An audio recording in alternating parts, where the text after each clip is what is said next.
Welcome to Vijay recipes. இன்றைக்கி நம்ம என்ன பார்க்க போகிறோம்னா பன்னீர் மசாலா பார்க்க போகிறோம். பன்னீர் மசாலாவுக்கு தேவையான பொருள் என்னென்னு பார்த்தீங்கன்னா, பன்னீர் வந்து நான் ஒரு கப் எடுத்து வச்சுருக்கிறேன். அதனால் ஸ்கொயர் ஷேப்பில் கட் பண்ணிக்கணும். அடுத்து வந்து பார்த்தீங்கன்னா ரெண்டு வெங்காயம் எடுத்து வச்சுருக்கேன். அது நீல வாக்கில் கட் பண்ணி வச்சுக்கணும். அடுத்து நம்ம சோம்பு பிரிஞ்சி இலை எடுத்து வச்சுக்கணும். அடுத்து கரம் மசாலா 100 கிராம் எடுத்து வச்சுருக்கிறேன். வாசனைக்கு வந்து ஏலக்காய் 2, பட்டை லவங்கம் 2 நான் எடுத்து வச்சுருக்கிறேன். அடுத்து 2 தக்காளி நல்லா மிக்சியில் ஜூஸ் மாதிரி அரைச்சி வச்சுருக்கிறேன். ஆயில் 100 மில்லி நான் எடுத்து வச்சுருக்கிறேன். இப்போ நம்ம வந்து என்ன பண்ணுறது நம்ம பார்க்கலாம். ஸ்டவ்வில் கடாயை வந்து நம்ம கொஞ்சம் ஹீட் பண்ணிக்கலாம். பாருங்கள் ஃப்ரெண்ட்ஸ், நான் ஸ்டவ்வில் வந்து கடாயை வச்சுட்டேன். கடாய் கொஞ்சம் ஹீட் ஆகட்டும். கடாய் ஹீட் ஆகிடுச்சு. இந்த ஸ்டேஜில் வந்து ஆயில் வந்து நம்ம ஆட் பண்ணிக்கலாம். ஆயில் ஆட் பண்ண பின்னாடி நம்ம ஸ்கொயர் ஷேப்பில் கட் பண்ணி வச்சுருக்கிற பன்னீரை வந்து இதில் ஒவ்வொன்றா நம்ம ஆட் பண்ணிக்கலாம்.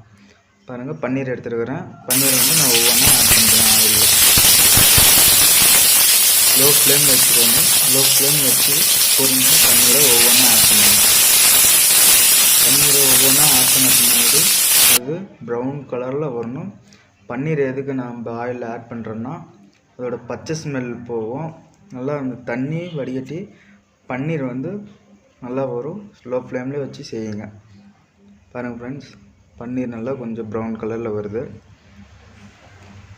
லோ ஃப்ளேம்லேயே வச்சு செய்யுங்க. அடி பிடிக்காமல் செய்யுங்க. கரண்டி வச்சு பொறுமையாக கிளறி விட்டுக்கிட்டே இருங்க. பாருங்கள் ஃப்ரெண்ட்ஸ், அந்த பன்னீரில் இருக்கிற தண்ணி வந்து ட்ரை ஆகி பன்னீர் நல்லா கெட்டியாக நமக்கு வந்துருக்குது. நல்லா கொஞ்சம் ப்ரௌன் ஷேப்பில் வந்துருக்குது. இந்த ஸ்டேஜில் வந்து பன்னீரை நம்ம வந்து எடுத்து வச்சுக்கலாம். பன்னீரை வந்து நம்ம ஒவ்வொன்றா எடுத்து வச்சுக்கலாம். பொறுமையாக எடுத்து வச்சுக்கோங்க ஃப்ரெண்ட்ஸ். இதே ஆயிலில் வந்து நம்ம வந்து பட்டை ஏலக்காய் 2 நம்ம ஆட் பண்ணிக்கலாம். பட்டை ஏலக்காய் ஆட் பண்ண பின்னாடி நான் வந்து அடுத்து பிரியாணி இலை எடுத்து வச்சுருக்கிறேன். பிரிஞ்சி இலை 2 சேர்த்திக்கிறேன். அது கூடவே சோம்பு நம்ம சேர்த்திக்கலாம். நம்ம வந்து பட்டை ஏலக்காய் பிரிஞ்சி இலை சோம்பு போட்டுக்கிறோம் வாசனைக்கு. இதே ஸ்டேஜில் வந்து நம்ம எடுத்து வச்சுருக்கிற வெங்காயத்தை வந்து எண்ணெயில் ஆட் பண்ணிக்கலாம். வெங்காயம் நல்லா வெள்ளை கலரில் வரணும். வெங்காயம் நல்லா வதக்கிக்கோங்க. வெங்காயம் நல்லா வதங்கணும். ஸ்டேஜில் வந்து அடுப்பை கொஞ்சம் லோ ஃப்ளேம்லேயே வச்சுக்கோங்க. லோ ஃப்ளேம்லேயே பொறுமையாக செய்யுங்க. நல்லா டேஸ்டியாக வரும். வெங்காயம் நல்லா நம்ம வதக்கிக்கலாம். வதங்கிறதுக்கு நம்ம வந்து கொஞ்சம் உப்பு ஆட் பண்ணிக்கலாம். அப்படின்னா தான் வெங்காயம் கொஞ்சம் சீக்கிரம் வதங்கும். நல்லா ப்ரௌன் கலரில் வரும்.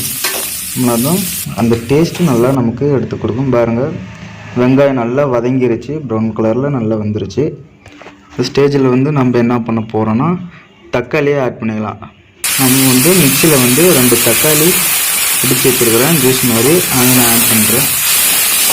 நல்லா தக்காளி வந்து அந்த வெங்காயத்தோடு நல்லா மிக்ஸ்டாக ஆகணும். பாருங்கள், தக்காளி நல்லா கொதித்து வருது. தக்காளியில் இருக்கிற தண்ணியெல்லாம் நல்லா பிரிஞ்சு வரணும்.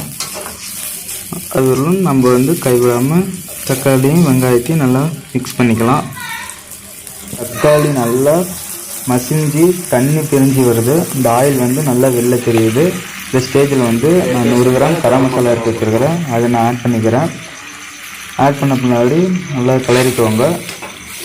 கரம் மசாலா நல்லா தக்காளியோட ஆட் பண்ண பின்னாடி நான் வந்து ரெட் சில்லி பவுடர் எடுத்துக்கிறேன். காரத்துக்கு ஏற்ப தேவையான அளவு சில்லி பவுடர் நம்ம ஆட் பண்ணிக்கலாம். சில்லி பவுடர் ஆட் பண்ண பின்னாடி 1 டேபிள் ஸ்பூன் மஞ்சத்தூள் நம்ம ஆட் பண்ணிக்கலாம். ஆட் பண்ண பின்னாடி நல்லா ஒரு கிளறிக்கலாம். தக்காளி, மஞ்சத்தூள், மிளகாத்தூள், நம்ம போட்ட கரம் மசாலா அதோட பச்சை வாசனைலாம் போய் கொஞ்சம் ஃப்ளேவர் கொடுக்கணும். அது வரலும் நம்ம வந்து கரண்டியில் நல்லா கிளறிக்கலாம்.